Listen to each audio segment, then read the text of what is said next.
আলো নিভিয়ে হেডফোনটা কানেক্ট করে ফেলো। আমরা প্রবেশ করতে চলেছি এক ভৌতিক রহস্য, রোমাঞ্চ ও ভালোবাসায় মোড়া এক অপূর্ব জগতে। স্নায়ুর শীতল কাঁপুনি থেকে প্রথম প্রেমে পড়া, সব নিয়েই আসছি আমি তোমাদের বনফায়ার স্টোরিজ নিয়ে। লাইক, সাবস্ক্রাইব করে বেল আইকনটি প্রেস করে ফেলো, তারপর চলে এসো কমেন্ট বক্সে, কথা হবে। আজকের গল্প সৈয়দ মুস্তাফা সিরাজের লেখা ছক্কা মিয়ার টমটম। শুরু করা যাক তাহলে। এ মুলুকে রাত বিরেতে বাস ফেল করলে ছক্কা মিয়ার টমটম ছাড়া আর উপায় ছিল না।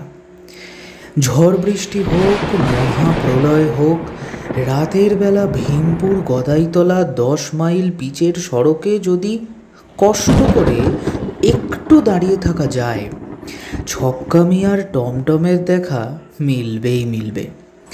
অন্ধকার ঝড় বৃষ্টির মধ্যে প্রথমে ঠাহর হবে এক চিলতে আলো, তারপর আলোটা এগিয়ে আসবে, আর মেঘের ডাকাডাকি যতই থাক, কানে বাজবে এক অদ্ভুত আওয়াজ। বিদ্যুতের আলোয় হঠাৎ চোখে পড়বে কালো এক এক্কা গাড়ির তেরপলের চৌকো একটা টোপর চাপানো, সামনে কালো এক মূর্তি, আর নড়বড় করে দৌড়ানো এক টাট্টু। মুখে কিছু বলার দরকার নেই, ছক্কা মিয়ার টমটম সবারই দেখা মাত্র থেমে যাবে। তখন এক লাফে পেছনের তেরপল চালিয়ে চৌকো টোপরে ঢুকলেই নিশ্চিন্ত, আবার চলতে থাকবে ছক্কা মিয়ার টমটম। টমটম কথাটা এসেছে ইংরেজি ট্যান্ডেম থেকে, যে গাড়ির সামনে কয়েক ষাঁড় ঘোড়া জোতা। কিন্তু ভীমপুরের ছক্কা মিয়ার একা গাড়ির ঘোড়া মোটে একটা, তবুও আদর করে লোকে নাম দিয়েছিল টমটম। ছক্কা মিয়ার চেহারাটি কিন্তু ভারী বদরাকি, ঢ্যাঙা টিংটিঙে রোগা, একটু কুঁজো গরম, লম্বাটে মুখের বাঁকানো নাকের তলায় পেল্লায় গোঁপ, চামড়ার রং রোদ পোড়া তামাটে। তেমনি তার টাট্টু, যেমন মনিব তেমনি ঘোড়া। হাড় ঝিরঝিরে লম্বাটে গরম, ঠ্যাং চতুষ্টয় যেন চারখানি কাঠি। মাথাটা দেখে সময় সময় ঠাহর করা কঠিন, এই প্রাণীটি সিংহী নাকি প্রকৃত একটি ঘোড়া। রেশাধ্বনি করলেই পিলে চমকে উঠে। ভীমপুর বাজারের তাবৎ নেড়ি কুকুর দিশে হারা হয়ে পালিয়ে যায় নেজ গুটিয়ে। লোকে আজকাল রাস্তা চলতে বাস রিক্সাই বেশি পছন্দ করে। ছক্কা মিয়ার টমটম চললে হাড় মাংস দলা পাকাতে থাকে বলেও না, কালের রেওয়াজ আসলে। কিন্তু ওই যে বলেছি, রাত বিরেতে বাস ফেল করলে তখন উপায়। ছক্কা মিয়া এটা বোঝে এবং দিনে তার টমটমের বাহনটিকে নিয়ে বন জঙ্গল বা ঝিলে চড়িয়ে নিয়ে বেড়ায়। রাতের বেলা ছোট্ট বাজারের চৌরাস্তায় শিরীষ গাছের তলায় ঘাপটি পেতে বসে থাকে, পাশেই টমটম রেডি। সেবার পুজোয় কলকাতা থেকে ছোট মামার সঙ্গে আসছি। মাঝপথে একখানা ট্রেন দাঁড়িয়ে রইল তো রইলই, আর নড়ার নাম নেই। ব্যাপার কি না, আগের স্টেশনে মালগাড়ি বেলাইন। বেলা গড়িয়ে সন্ধে হলো। তারপর যখন ট্রেনের চাকা গড়ালো, ছোট মামা বেজার মুখে বললেন, বরাতে আবার হতচ্ছাড়া ওই ছক্কা মিয়ার টমটমই আছে, বাপরে বাপ। ওই টমটমে কখনো চাপিনি, তাই কথাটা শুনে আমার আনন্দ হয়েছিল। বললুম, খুব মজা হবে তাই না ছোট মামা? ছোট মামা দাঁত মুখ খিঁচিয়ে বললেন, মজা হবে, বুঝবে ঠেলাটা তখন। ঠেলাটা কিসের বুঝলাম না আগে ভাগে। দেখলাম ছোট মামা ট্রেনের জানলা দিয়ে মুন্ডু বাড়িয়ে বারবার যেন আকাশ দেখছেন। একটু পরে বললেন, খুব বড় বৃষ্টি হবে, কার মুখ দেখেছে বেরিয়েছিলেন? বড়দা অত করে বললেন, তবু থাকলুম না। ছ্যা ছ্যা ছ্যা ছ্যা ছ্যা ছ্যা, কি আক্কেল আমার। ভীমপুর স্টেশনে যখন নামলুম তখনও কিন্তু ঝড় বৃষ্টির পাত্তা নেই। রাত 1টা বেজে গেছে, বাজার নিশুতি। চৌমাথায় শিরিষতলায় গিয়ে দেখি ছক্কা মিয়ার টমটমটা ঠিক দাঁড়িয়ে আছে। বলা কওয়া নেই, দরদস্তুর নেই। ছোট মামা টমটমের পেছন দিকের তেরপল তুলে ঢুকে ডাকলেন, হাঁ করে দেখছিস কি? উঠে আয়, এক্ষুনি এক গাদা লোক এসে ভালো জায়গা দখল করে ফেলবে যে। ভেতরে খড়ের পুরু গাদার ওপর একটা তেরপল পাতা। কেমন একটা বিচ্ছিরি গন্ধ, অন্ধকারও বটে, যেন এক গুহায় ঢুকেছি। সামনে সরে গিয়ে ছোট মামা পর্দাটা ভাগ করে রাখলেন। একটু পরে আরও জনা 2 লোক ভেতরে ঢুকল। সে এক ঠাসাঠাসি অবস্থা। আর তারপরই আচমকা চিক্কুর ছেড়ে মেঘ ডাকল এবং সনসন করে এসে গেল এক জোরালো হাওয়া। ছোট মামা বললেন, ওই যা বলেছিলাম হলো তো? ছক্কা মিয়া সামনের আসন থেকে ঘোষণা করল, আরাম করে বসুন বাবু মশাইরা, এবার রওনা দিই। তার ঘোড়াটাও মেঘের সঙ্গে পাল্লা দিয়ে ডাক ছেড়ে যখন পা বাড়ালো তখন টের পেলাম ছোট মামা কেন চেঁচিয়ে উঠে মুখখানা তুম্ব করেছিলেন। সত্যি হাড়গোড় মর্মনিয়ে ভেঙে যাবারই দাখিল। বাইরে হাওয়ার হইচই আর মেঘের হাঁকডাক যত বাড়ছে, ছক্কা মিয়ার ঘোড়াটাও যেন তত তেজি হয়ে উঠছে। একটু পরেই দরদরিয়ে বৃষ্টির ফোঁটা টপ্পরের তেরপলের পড়তে শুরু করলে ছোট মামা ফাঁকটুকু বন্ধ করে দিলেন। আমি তখন অবাক। ছক্কা মিয়া বাইরে বসে চাবুক হাঁকাচ্ছে। ওর বৃষ্টির ছোঁয়া লাগবে না? রাস্তাটা ঘুরে রেল লাইন পেরোলে দুধারে বিশাল আদিগন্ত মাঠ। ফাঁকা জায়গায় ঝড় বৃষ্টিটা ছক্কা মিয়ার টমটমকে বেশ বাগে পেল। প্রতি মুহূর্তে মনে হচ্ছিল এই বুঝি উল্টে গিয়ে রাস্তার ধারে গভীর খালে পড়ে নাকানি চুবানি খেয়ে একসা হবে। আমাদের যা অবস্থা হবে সেও ভাববার কথা। কিন্তু আশ্চর্য, টমটম সমান তালে নড়বড়িয়ে টলতে টলতে চলেছে। মাঝে মাঝে ঝড় বৃষ্টির শব্দের ভেতর শোনা যাচ্ছে অদ্ভুত এক শব্দ। কখনো ছক্কা মিয়ার টাট্টু ঘোড়া বিকট চিৎকার করে চেঁচিয়ে উঠছে। তারিফ করে আমার পেছন থেকে এক সওয়ারি বলে উঠলেন, পক্ষীরাজের বাচ্চা। এতক্ষণে তিরপলের টোপর থেকে ফুটো দুটো দিয়ে জল চোঁয়াতে থাকলো। সওয়ারিরা নড়ে চড়ে বসার চেষ্টা করছিল, কিন্তু সরবে কোথায়? বেহত্ত ভিজে সপসপে হয়ে যাচ্ছিল জামা কাপড় সব কিছু। এক সময় ছোট মামা হঠাৎ বাঁচ খাই চেঁচিয়ে উঠে বললেন, আহ, হচ্ছে কি মশাই, হচ্ছে কি? আমার ওপর পড়ছেন কেন? আপনার আমার উপর পড়লাম না আপনি আমার উপর পড়লেন? কি বাজে কথা বলছেন? আমায় ঠান্ডা করে দিয়ে আবার তক্ক? আপনি মানুষ না বরফ? আমি বরফ, আপনিই তো বরফ মশাই। ইস কি ঠান্ডা, হাড় অব্দি জমে গেল দেখছেন না? আমার পিছনের সওয়ারি চাপা খিক খিক করে হেসে আমার কানের ওপর বলল, ঝগড়া বেঁধে গেছে, বারবার যায়, বুঝলেন তো মশাই? ছক্কা মিয়ার টমটমের এই নিয়ম। এমন বিদঘুটে হাসি কখনো শুনিনি। কিন্তু এর শ্বাস প্রশ্বাসও যে বরফের মতো হিম।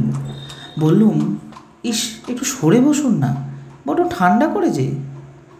লোকটা ভারী অদ্ভুত। সে ওই বিদঘুটে খিক খিক করে হাসতে হাসতে আরও যেন ঠেসে ধরল আমাকে। চেঁচিয়ে উঠলাম, ছোট মামা, ছোট মামা। কিন্তু ছোট মামার কোনো সাড়া পেলুম না। টোপরের ভেতরটা যেন অন্ধকার। ফের ডাকলুম, ছোট মামা কোথায় তুমি? লোকটা সেই খিক খিক হাসির মধ্যে বলল, আর ছোট মামা বড় মামা, মামারা এখন রাস্তায় পড়ে কুস্তি করছে। হতভম্ব হয়ে হাত বাড়িয়ে ছোট মামাকে খুঁজলাম। সুটকেসটা হাতে ঠেকলো, কিন্তু সত্যি ছোট মামা তো নেই। তারপর পেছনের দিকে চোখ পড়ল, ওদিককার পর্দাটা যেন পর্দা ফাঁই। বৃষ্টির ছাট এসে ঢুকছে। আমি প্রচণ্ড চেঁচিয়ে বললাম, ছক্কা মিয়া, ছক্কা মিয়া, গাড়ি থামাও।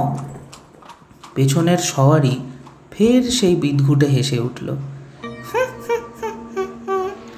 এবার আমি সামনের পর্দা সরিয়ে ছক্কা মিয়ার ভেজা জামাটা খামচে ধরলুম। গাড়ি থামাও, গাড়ি থামাও বলছি। এতক্ষণে যেন ছক্কা মিয়া আমার কথা শুনতে পেল। ঘুরে বলল, কি হয়েছে বাবু মশাই?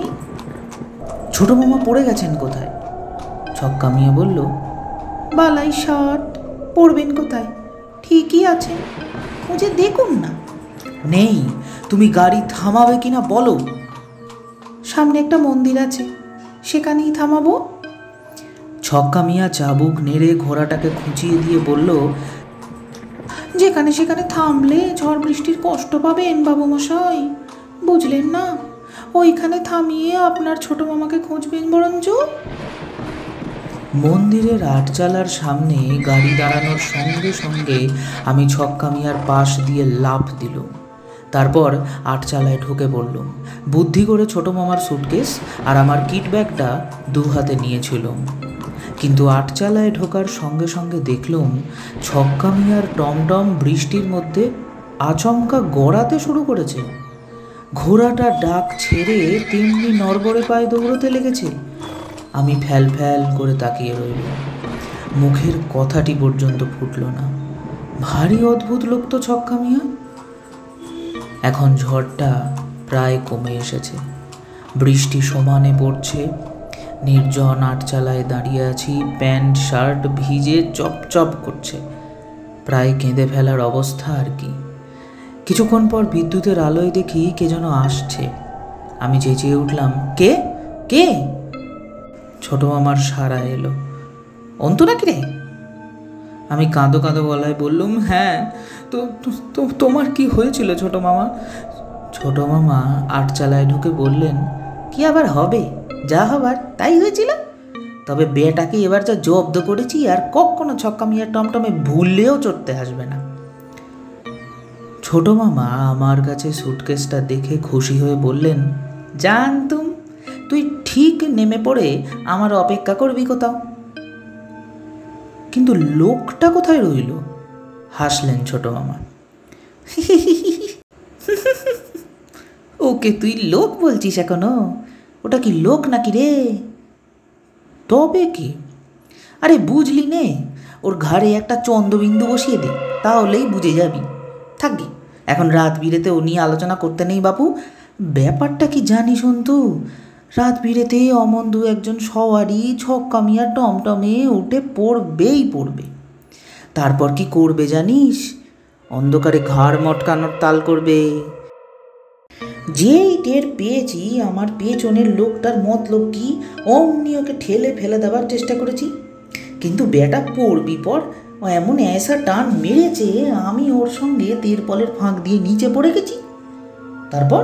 তারপর ছোট মামা, তারপর আর কি, ঝড় বৃষ্টির মধ্যে রাস্তায় কুংফু জুডো যা সব একদিন কষ্ট করে শিখেছি চালিয়ে এলুম।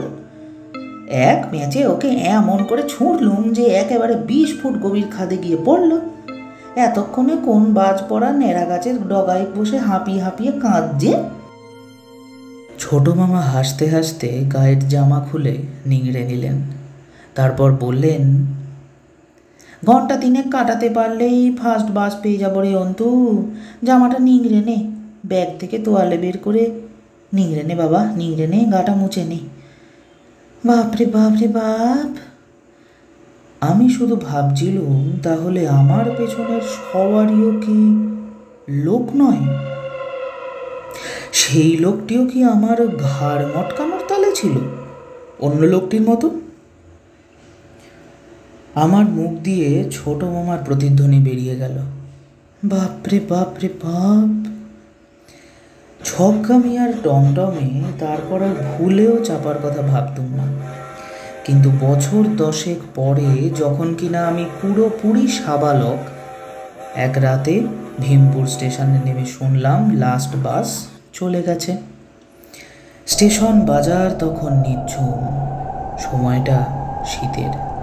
আকাশে এক টুকরো চাঁদও আছে, কিন্তু কুয়াশার ভেতর তার দশা বেজায় করুণ। একটা চায়ের দোকান খোলা ছিল। শীতের রাত 12টায় চাওয়ালা সবে ঝাঁপ ফেলবার জোগাড় করছিল। আমাকে দেখে তার বুঝি দয়া হলো, 1 কাপ চা খাইয়ে দিল। শেষে বলল, বাবু মশাই, তাহলে যাবেন কিসে গদাইতলা? কিসে আর যাব, বরং দেখি যদি ওয়েটিং রুমে কাটানো যায়। চাওয়ালা মুচকি হেসে বলল, ছক্কা মিয়ার টমটমেও যেতে পারেন। ছক্কা মিয়ার টমটমের কথা ভুলেও গেছিলাম। সেবার ঝড় বৃষ্টি ছিল কম। ছোট মামাও বড় গপ্পে মানুষ ছিলেন। হন হন করে চৌমাথায় চলে গেলুম। গিয়ে দেখি শিরিষ তলায় আগুন জ্বেলে বসে আছে সেই আদি অকৃত্রিম ছক্কা মিয়া। পাশেই তার টমটম তৈরি। ঘোড়াটা স্থির হয়ে দাঁড়িয়ে আছে। শীত বাঁচাতে তার পিঠে 1 টুকরো চটের জামা। বললুম, গদাইতলা যাবে নাকি মিয়া? ছক্কা মিয়া ইশারায় টমটমে চড়তে বলল। আজ আর কোনো সওয়ারি এলো না দেখে আশ্বস্ত হওয়া গেল। টমটম তেমনি নড়বড় করে চড়তে শুরু করলো। ঘোড়াটাও বিকট ডাকটা ডাকতে ভুলল না। অবিকল সব আগের মতোই আছে। এমনকি ছক্কা মিয়ার পেল্লায় গোঁপটারও ভোল বদলায়নি। আর সেই অদ্ভুত ঘণ্টার শব্দ। কনকনে ঠান্ডা হাওয়া তেরপলের ঘেরা টোপের ছেঁদা দিয়ে আঙুল ঢুকিয়ে উত্তপ্ত করছিল। জড়সড় হয়ে কোনা ঘেঁষে রইলুম। সামনের মোটা ছেঁদা দিয়ে বাইরের কুয়াশা মাখা জ্যোৎস্নায় ঝিম ধরা মাঠ ঘাট চোখে পড়ছিল। গাছগুলো আগা পাঁচতলা কুয়াশায় ঢাকা, আর মাথায় পড়েছে কুয়াশার টুপি।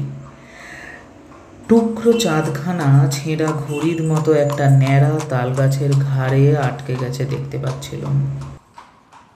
মাইলটা চলার পর রাস্তার ধার থেকে বাঁচখাই হাঁক ছাড়ল, রোখো রোখো।